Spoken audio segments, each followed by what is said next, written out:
Every scam call is not just a random person with a phone, it is part of a chain. The voice on the line is only the final step. Behind that voice is a system: phone number lists, prepared scripts, supervisors, payment routes, money mules, and cash-out methods. And every day that system targets ordinary Americans.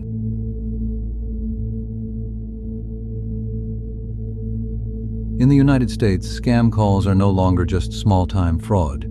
They have become an industry built on fear, pressure, fake authority, and technology.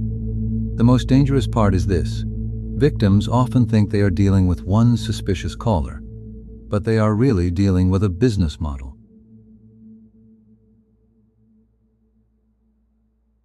Scammers do not choose people completely at random.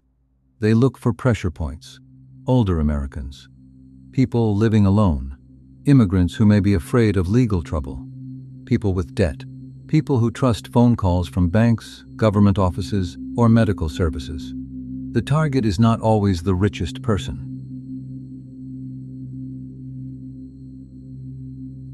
The target is the person who can be made afraid quickly.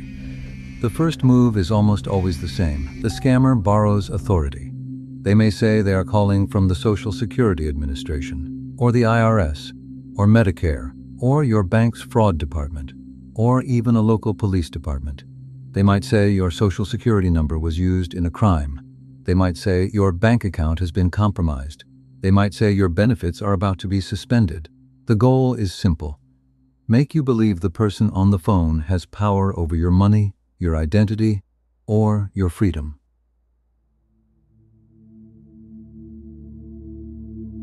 Because once you believe that, you start listening. Then comes pressure. The caller does not want you to think. They want you to react. They say things like, "If you hang up, your account will be locked. If you do not follow these instructions, officers may come to your home. Your money is already at risk. We need to act immediately." These are not random sentences. They are part of the script. The script is designed to shut down calm thinking and trigger panic. When a person panics, they stop checking facts. They just try to escape the danger. People do not fall for these scams because they are stupid. Many victims are careful, educated, and responsible. But a scam call is not designed to defeat intelligence. It is designed to create a state: fear, urgency, confusion, isolation. The scammer keeps the victim on the phone. They prevent them from calling a family member. They prevent them from opening the bank's real website. They prevent them from stepping out of the moment. The caller creates a small, closed reality where the only person who seems to have the answer is the scammer.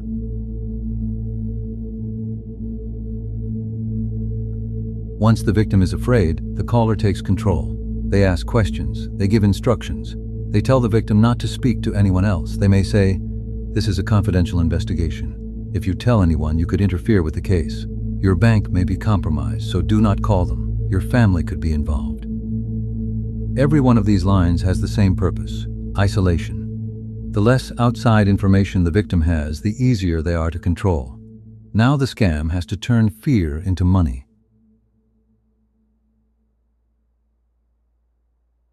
But the money usually does not go directly to the person on the phone. It moves through a route.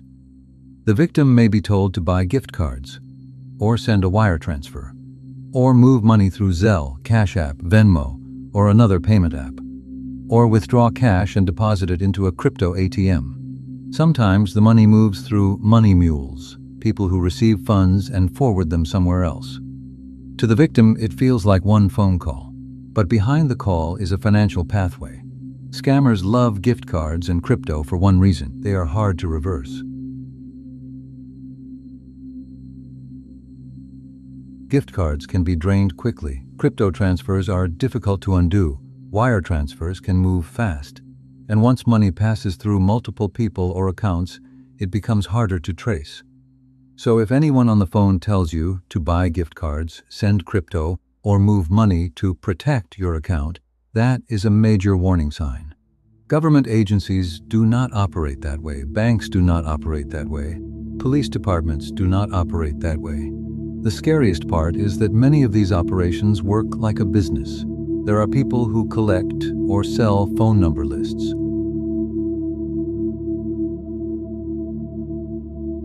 There are people who write scripts. There are callers who work the phones. There are managers who track results. There are payment handlers. There are people who cash out the money. Each role is separate. Each step has a function. A scam call is not chaos. It is a process. The United States is one of the biggest targets for these scams. Americans have access to credit cards, bank apps, retirement accounts, Medicare, Social Security, insurance, mortgages, and digital payment tools. Many services can be accessed by phone or email, and many people are used to solving urgent financial problems remotely. For scam networks, an American phone number is not just a phone number. It is a possible entry point into money, identity, and fear.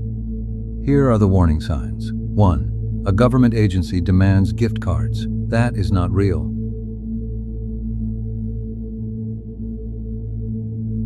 2. A bank tells you to move your money into a safe account. A real bank does not ask you to do that over the phone. 3. The caller tells you not to hang up or not to call your family. That is pressure. 4. The caller says police will come immediately unless you follow instructions. That is fear. 5. The number on your screen looks official. That does not prove anything. Caller ID can be spoofed. If you are unsure, hang up. Then call the official number yourself. Not the number the caller gives you. The number you find on the real website, your card, your statement, or official documents. A scam call works not because the victim is foolish. It works because the script is engineered. It uses fear, authority, and urgency. It isolates the victim. It turns panic into a payment. The best defense is not arguing with the scammer. The best defense is recognizing the system behind the call. Because once you understand that this is not an emergency, it is a prepared script, the call loses its power. This is Scamline. Subscribe for more documentary breakdowns of scams, fraud systems, cybercrime, and the money traps hiding in plain sight.